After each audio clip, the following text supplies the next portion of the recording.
हे बघा किती जबराट प्लॉट आहे मित्रांनो. अजिबात यामध्ये कोणताही रोग दिसणार नाही, बोकड्या दिसणार नाही, थ्रिप्स दिसणार नाही. हे बघा किती चांगली पान आहेत. इथं मित्रांनो 2 एकरचा प्लॉट आहे. अर्धा प्लॉट प्रोफेसर आहे, अर्धा पिकॅडोरा आहे. आणि हे बघा किती भारी आणि जबरदस्त ग्रोथ आहे.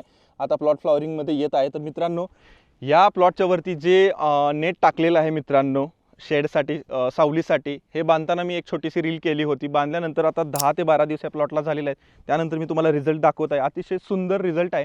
हा एक एक्सपेरिमेंट आहे मित्रांनो. मी शेडनेटचा पण प्लॉट बघितला आणि ह्या नेटचा पण बघितला.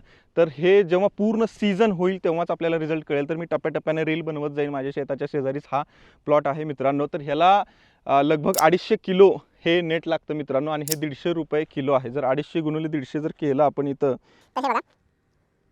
तर 37,500ची नेट लागते. आणि बांधायला एक 10,000 रुपयाच्या आसपास याला खर्च होतो. हे बघा आयर्याने इथं बांधलेलं आहे. तुम्हाला काय वाटतं की ह्या नेटमधला बनेल सारखं कापड आहे हा सक्सेसफुल होईल का शेड नेटमधला? कमेंटमध्ये नक्की सांगा. चॅलेंजिंग क्वेश्चन आहे आणि फॉलो करायला विसरू नका.